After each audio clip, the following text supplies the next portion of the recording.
What the f?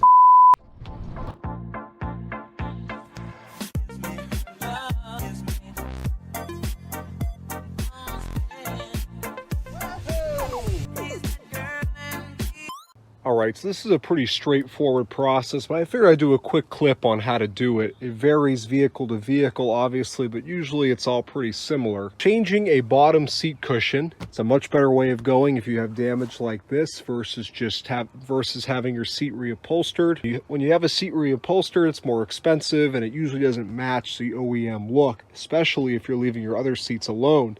There's 4 bolts on this Honda Pilot, 4 14mm bolts, 2 in the front. Pull that trim out to access them, 2 in the back, same thing, pull the trim out, and you pull the seat up just like this. So you can see, to get this cushion off the metal piece in the bottom, you unhook these little loops right here. I use a screwdriver to just separate them, and then afterwards I use some pliers to close them back up. But you unhook those from here, detaches this. Gotta do the same over here. There's several little plastic clips and things, but you just follow your hand around, feel where there's still tension. It's pretty easy to figure it out. And that will detach the foam and the leather from this metal seat bottom. Now, another way to go about this is just to replace the entire bottom assembly, including this metal piece. You can undo bolts in several places, take that off, but it's a lot cheaper at my junkyard to just buy the cushion and the leather than to pay for the metal part as well. So since it's not that difficult to take these off, I went that route. So I'm going to take the rest of these little clips and rings off, pop off this seat cushion, reverse the process, bolt the seat back down. We've got a seat that's going to look like brand new. All right, so I never actually got a before and after in the sense of showing you the before, how both seat bottoms were so ripped up. But they were really bad, and that's very typical on these Pilots. If the leather isn't treated, this stuff is very, very thin, and it just disintegrates, especially with the porous leather. You'll see these trucks, even with as low mileage as this one, if they get all city miles like this one does, seats just destroyed. So this is certainly a huge upgrade, changing out both those seat bottoms. And if you look real close, you can probably tell, like I said earlier, the color of the bottom cushions is a darker gray than the top, but since they both have the same thing, they match, and it's hardly noticeable unless you're really looking for it. The beauty of this interior, like I said, you've got dark grays, you've got light grays, so it goes together. This is the only negative now on the interior, is this driver's upper seat, which again, I wish I had checked before. It's not as common for, I mean, you'll get stuff like this, which I think is fine, even this, but this is pretty bad right here. I wish I had checked this before I went to the junkyard today, because I would have got a top part as well. But I still think the first impression when you look inside here and you see these 2 cushions looking this way is much better than before, especially seat covers. I can't stand seat covers. I'd rather have a couple of small tears than have some ugly looking seat cover on the seat. I recharged the AC on the Pilot today, and it's ice cold now. Just was a little bit low on Freon, wasn't all the way out, just a little bit low. Maybe whoever charged it last didn't charge it all the way, but it's blowing ice cold, blowing great. So that's good. I didn't have to replace the compressor. Again, even when I bought this, the compressor was kicking on. It was just not blowing cold. It was blowing cool. I went to the junkyard today and I got 2 nicer door handles. I couldn't stand looking at these anymore. These were only $5 a piece. So it's been about a week since I took the footage that's in part 2 of the Pilot videos, where I finally got this thing running right. A little over a week ago, I put the full 6 injectors in. Remember, originally I did 4, and I put in the last 2 because when I bought the 6 from the junkyard, 2 were broken. So it's been about a little over a week since I put all 6 injectors in. I've been daily driving the Pilot, giving kind of a shakedown to make sure no other issues come up. And I did have one occasion where I started to get similar misfire symptoms, that starving for fuel condition. So I'm thinking that the fuel strainer is likely clogged up with whatever clogged up the old injectors. It's fairly straightforward to change it, so I'm going to change it to be on the safe side. Again, I've put quite a few miles on this. I've been driving it highway city. Only had that come up one time for a few minutes, And then after I shut it off, let it sit for a few minutes, it fired right up and drove perfectly. Perhaps the injector cleaner maybe pushed something through. I don't know. I don't want to take any chances. This is why I gave it a little shakedown, because I knew something had to foul up those injectors. And obviously that starts in the fuel tank, so just changing the injectors out won't solve whatever was in the tank. Now, I've ran a few tanks of fuel through this thing, and I also put an injector cleaner in it from the get-go. Today, after I change out the strainer, I'm going to put some sea foam in the tank. That will help stabilize the fuel if there is any issues in the tank. A little more aggressive cleaning power for the whole fuel system versus just injector cleaner. To get to this fuel strainer is pretty straightforward. 4 14mm bolts or 9/16. Just like taking the front seats out, which I did to replace the bottom seat cushions. So I'm undoing this one right now. I got one on that side. I'm going to slide this seat forward. It will slide just like the front seat will in a non-power seat vehicle. 2 more 14mm bolts in the back, or again 9/16, either will work. Then I'll remove this section of the rear seat, put it aside. There'll be a little access door for the fuel pump, where I'm going to have to cut it a little bit to get in there, most likely to get to the 4 bolts that remove the plate that goes over the fuel pump. Then there's a little ring you gotta twist counterclockwise, pull the fuel pump out, change the strainer. Pretty straightforward, well worth the peace of mind to make sure that does not happen again. All right, so I have the fuel pump out, and I think I found, well, I know I found the source of the injectors being clogged, and wait till you see the strainer on the fuel pump. I'm really glad I did this. I'm not sure that, of course, the camera won't focus that well, but see all, okay, there we go. You see all this white debris in the fuel tank? I don't know what that stuff is or where it's coming from, but this fuel has really got something weird going on with it, because obviously when I took the fuel pump out, a little bit of fuel dripped out of it, and look what it left on the ground. Now, we all spill fuel from time to time accidentally, and I've never seen, see, this is, I turned the corner, I had a rag, trying to keep it from dripping, but look at this. Looks like bird crap. A little bit more there. So you can see this, whatever calcium type buildup all over the bottom of the pump assembly, the little housing here. Now, at first I was thinking maybe it was something, maybe the plastic on the pump melted because the pump was overheated from someone running the tank constantly dry. I don't see anywhere where any plastics melted off. This is some very weird stuff, especially the stains that are left on the ground. Obviously, you can see there's some dirt that's stuck to that too, but of course, this gunk, if it gets through the strainer, clog up the injectors bad enough to have the conditions that we were having. So I'm not sure what this stuff is, and obviously there's still some in the fuel tanks. Now the fuel pump, I mean, it's working fine. Again, the pressure when I tested it was good. It wasn't great, but it's an almost 20-year-old vehicle, so you'd expect the fuel pressure from the pump to, over time, get a little bit less, and of course the strainers get clogged. It's funny, Honda says these are lifetime strainers, don't need to be changed, but again, this is kind of a strange substance here I've never seen before in a fuel strainer.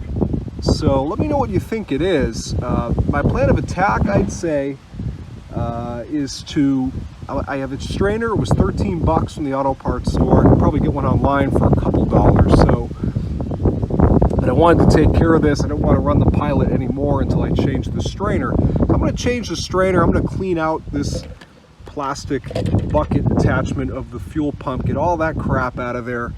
But obviously we still have some of the tank, and I have a full tank of fuel. So what I'm going to do is clean all this out of the pump, change the strainer, put it back in. The reality is this stuff is going to end up again in the strainer, but I'm going to drive this thing, run it down another tank.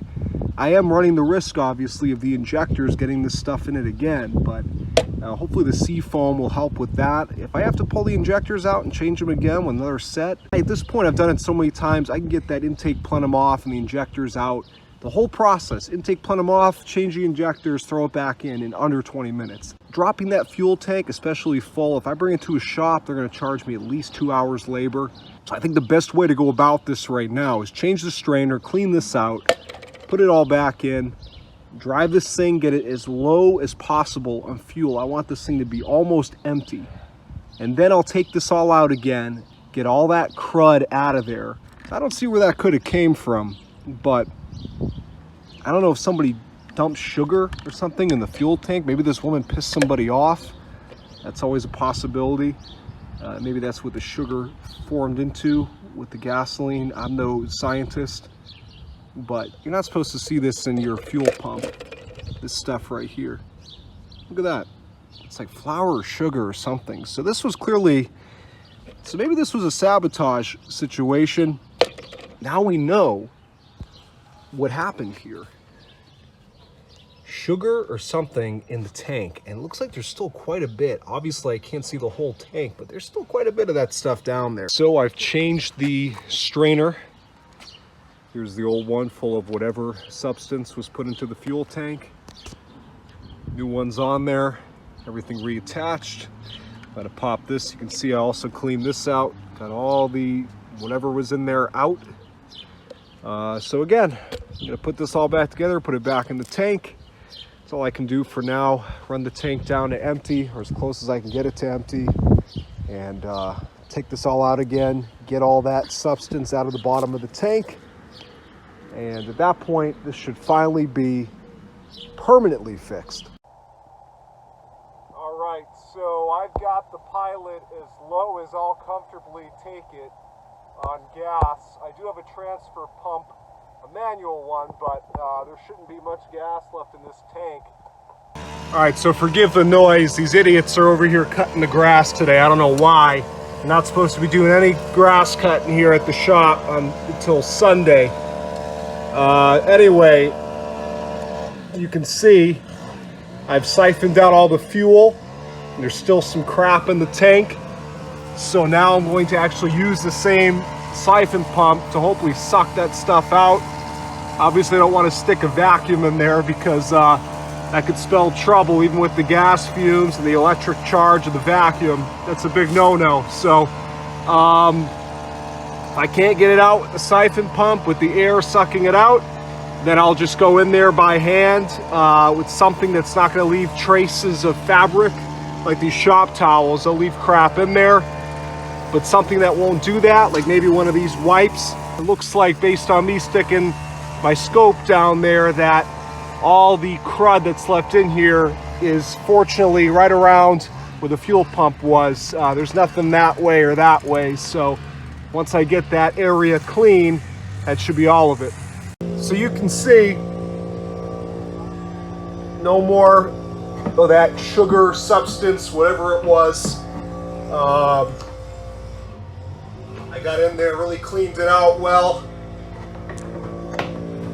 So now I'm just gonna check the strainer on the fuel pump.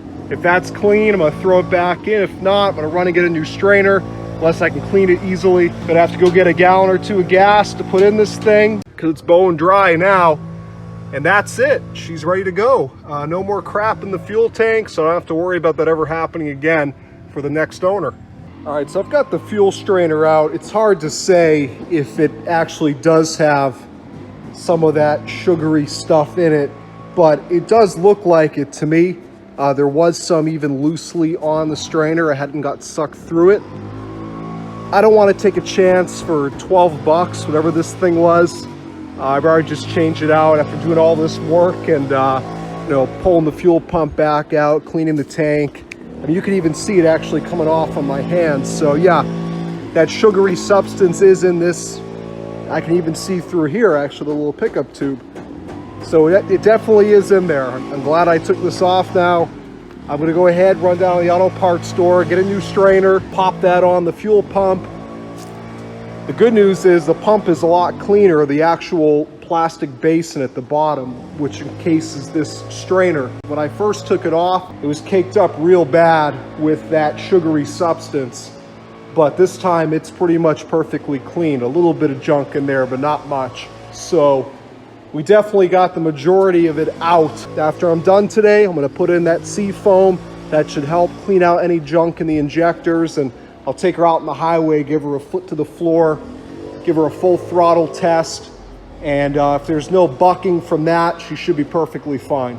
Pull the battery, pull the tray, and then from there, I'll have pretty decent access to the starter motor, which is right below the EGR valve. And it's two 17mm bolts for the mounting bolts, and you got two 12s for the hookups. One of them being obviously a positive cable for the battery. So should have this out in a few minutes, and then I got to run back up to the wrecking yard anyway. I got a few more parts I have to grab today, and I'll grab a starter while I'm up there. I do recall one of the pilots that was up there having a brand new starter in it.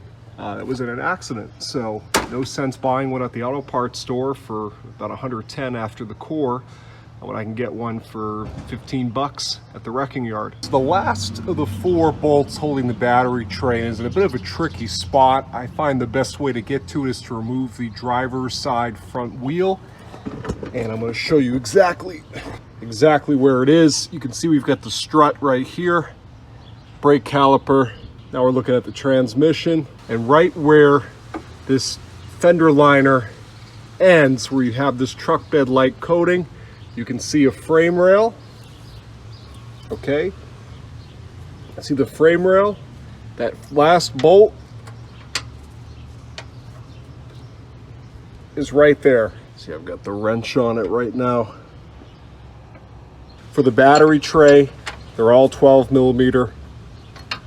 And once I've got this bolt out, there's one more, what I believe is a 10mm, holding on a little fuse block onto the battery tray, and this battery tray will be ready to come right out. Okay, so I finally got the bear of a battery tray out. Again, you get those 4 12mm bolts. Now you can really see where they are. 1, the 2 top ones are easy, 2, and then straight below them you'll find 3, also not a bad one to get to. And then number 4, which is here, you have almost no room to get to. So now I'm going to take these bolts out to get the 12 here for the positive battery cable hookup. This is just a little plug that unplugs from right there. Once I've done that, I can take 2 17mm mounting bolts out, which you can see one right there. I'll show you the other one in a minute, but it's down below the cylinder here of the starter. It's down here. You can feel it very easily with your finger. I've already got my finger on it right now. The top bolt, the one that's easy to reach, which is right there, I got that out with my impact because I was able to get to it. The bottom one, obviously there's a bunch of stuff in the way. I used a torque wrench, and I was able to break that loose fairly easy with this setup. So something like this should work. Even I was going to use my breaker bar, which is somewhere around here. I was going to use my breaker bar with a piece of pipe, but I grabbed the torque wrench first, and that did it no problem. So I'm taking that bottom bolt out now, and once I have that out, this starter is going to come right out. All right, and here she is. The starter is out, and it's time to go and get the other one from the junkyard. And make sure you keep those long bolts, because your new starter won't come with them. It'll just come with these 2 right here. But this is definitely an original. All right, so you can see down there, I've got that new starter in, and I told you one of the pilots at the junkyard had a brand new starter. You can see how new it still looks. I didn't even clean it. That's how it was, and threw it in there, and it's working great. I've tried it several cranks, absolutely no intermittent start, so that's great. I'm glad that was the problem. I mean, that's what I narrowed it down to.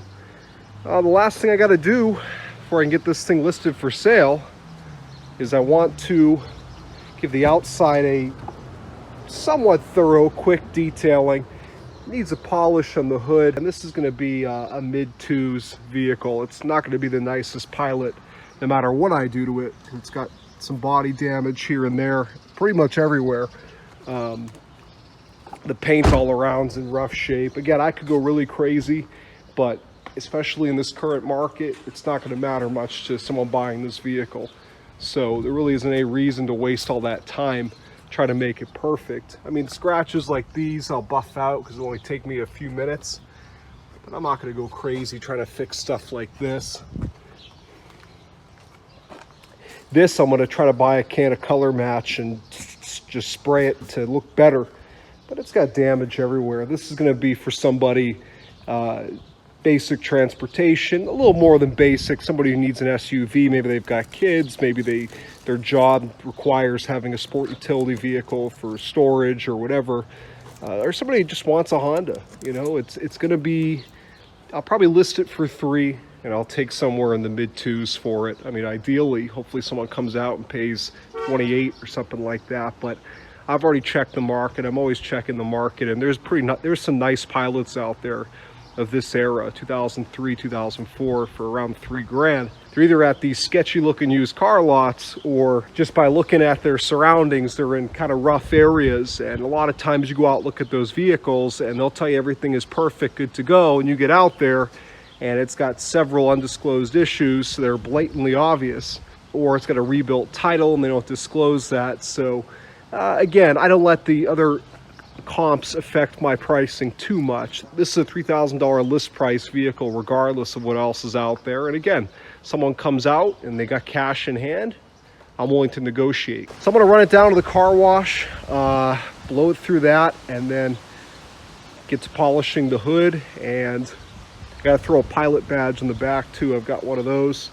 So still a few more little things to wrap up, but this thing's pretty much ready to go. All right, so I've got the pilot pulled inside here. I ran it through the car wash earlier. Obviously, not as ideal as giving it a proper hand wash, but it should be good enough. Again, this isn't a show car.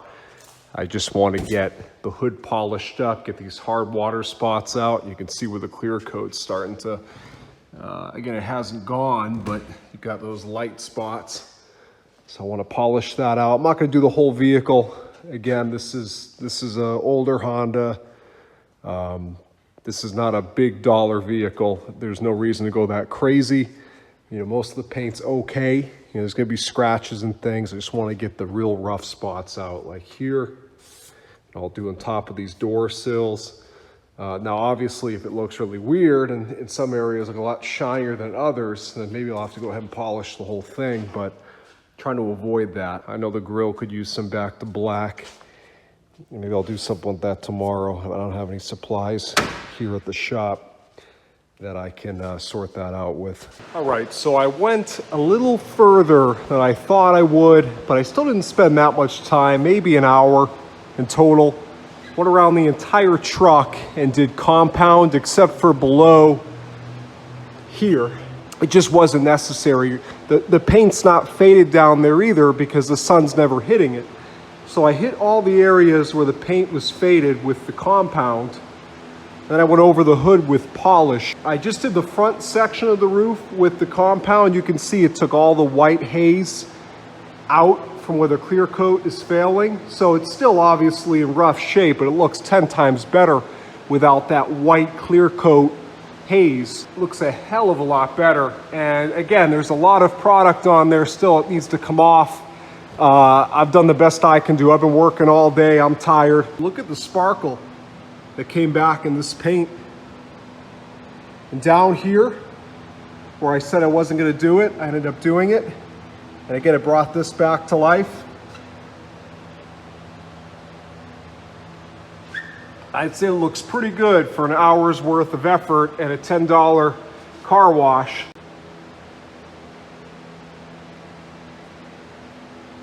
I hit that spoiler with the compound. I was gonna polish it, but again, I'm done for tonight.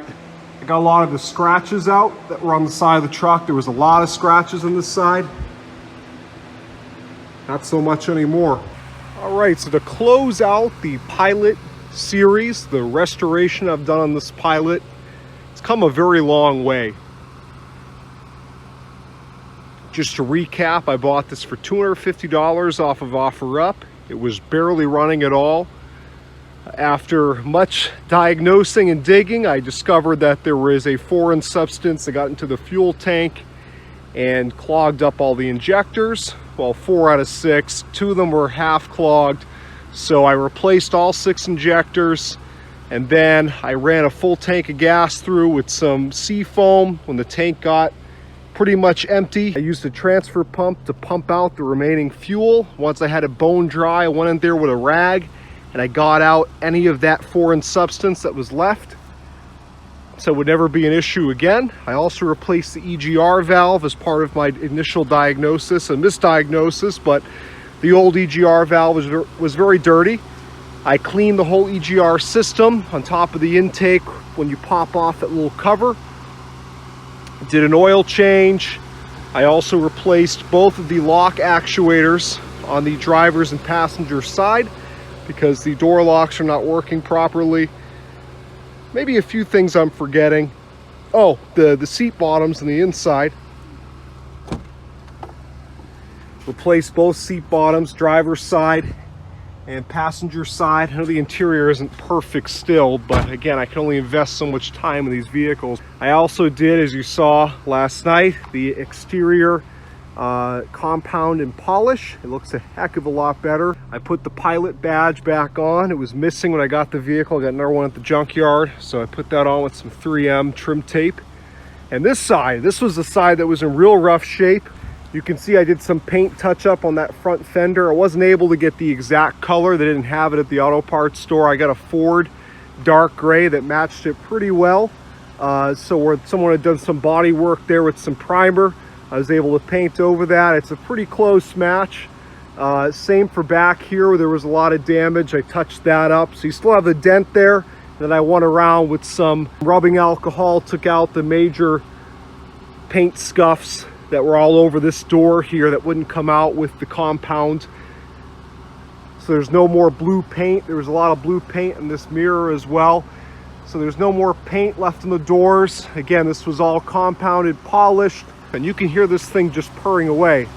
It runs like a brand new vehicle. I'm gonna miss this Pilot when it sells. I had a Pilot years ago, like I said at the start of this series. I always liked it, even though I'm not really a Honda guy. These are great little SUVs. They were a huge success when they came out. They sold like hotcakes, and for a good reason. They get good mileage, they're rugged, they're comfortable. They're good mid-size SUVs. Personally, I'd much rather have one of these than say a Trailblazer. And again, I'm Mr. GM. They have their mechanical issues. For example, the transmissions. And look at all the issues that I dealt with. Oh, I forgot, I also put a starter in it. Anyway, I'm not gonna ramble on too much here. It's sad to see it go, but I hope it finds a good home. That's gonna do it, guys. Thanks for watching, and keep an eye out for the next one. All right, so just to finish off this video, I put the Pilot up for $3,000 like I said I would, and within one day I had it sold for $2,800. I actually had a family come all the way up from Islamorada, which is down the Florida Keys. They made the hour and change drive up here. Nice young family, 4 kids. They had a Civic. They got totaled down there, and so they figured, you know, this was a good opportunity to upsize while staying in the Honda family. And the guy was very thorough. He went through it top to bottom. He spent like an hour looking it over, which I totally understand. I get coming to my city, a lot of dishonest people here, so I'm never surprised when people really take their time to look over a vehicle that I'm selling. But as you all saw through this video, I really went through this car mechanically, sorted everything out that needed to be sorted out, and he found no issues with it, and he was pleased with the condition of it overall. And obviously, like everybody does, they want to negotiate a little bit, and his only concern was, obviously, his only real concern that he found was that the control arm bushings are starting to deteriorate, which, as you would expect at 17 years old and 130,000 miles. So he said, based on that, I'd like to offer you $2,800. I thought that was a very fair offer, and I accepted the offer. I wasn't going to nickel and dime the guy and counter at $2,900. He was fair with me, I was fair with him. And I wanted it to go to a good home, and that it did. He had his Civic since it was new, and he plans on keeping this Pilot until the wheels fall off. So very happy it went to a good home. If you don't remember, I paid $250 for that Pilot, and I spent no more than $200 in parts. Obviously, I had some labor time, but not as much as it may appear to be. So very good profit on that. $2,800. Again, I had $450 in. I had $450 into it total. Great profit, great vehicle. And it went to a good home. Win-win situation for everybody. Now, I'm sure some of you are salivating at the mouth based on what I'm showing you here. I had intended on releasing part 2 shortly after I filmed part 1 of the white Trofeo, but I've had a lot of things going on with the current situation, and I don't think I'm going to have time to mess with this car anytime soon.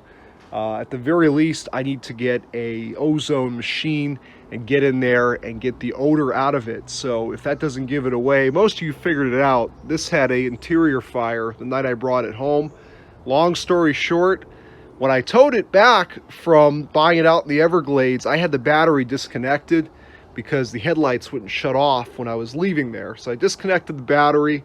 When I got back here, because I had the window down from loading it up on the dolly, and I didn't want to leave the window down all night, I reconnected the battery, put the window up.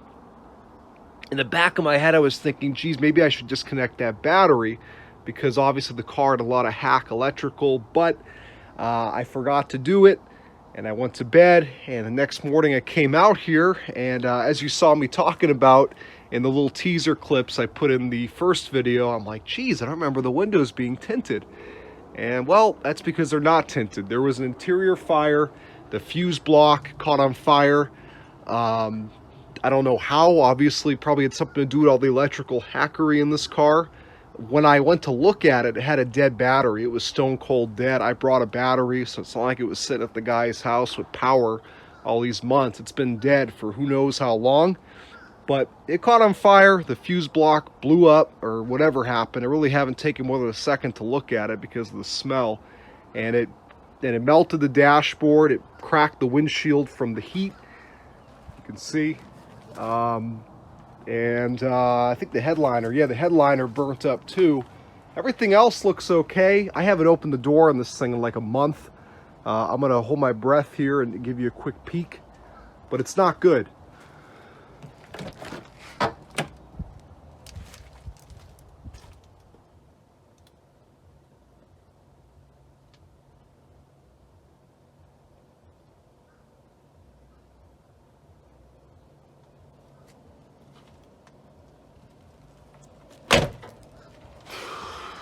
I'm gonna step away. I don't want to breathe any of that in. That's toxic. But, yeah, I can smell it. So that's the deal with the car. I mean, I got so many other vehicles of mine that need TLC. That one's like a last priority right now. But that's what happened. I don't know what I'm gonna do with it. Most likely gonna fix it, throw a new harness in it, new dash, new headliner. But, you know, if it becomes one of those things that never gets done, I've got 2 other Trofeos here that can always use parts. Maybe I'll just strip it down and scrap it. I'd hate to do it, but it may just be too far gone. If I can't get that smell totally out of it, and if getting the smell totally out requires replacing most of the interior, because, you know, the fabrics and everything are just ruined by the odor, I don't really see the reason in doing that. You know what I mean? I think you're better off just parting it out. But we'll see. Not even a priority of mine right now. Not even thinking about it. But that's going to do it, guys. Thanks for watching, and keep an eye out for the next one.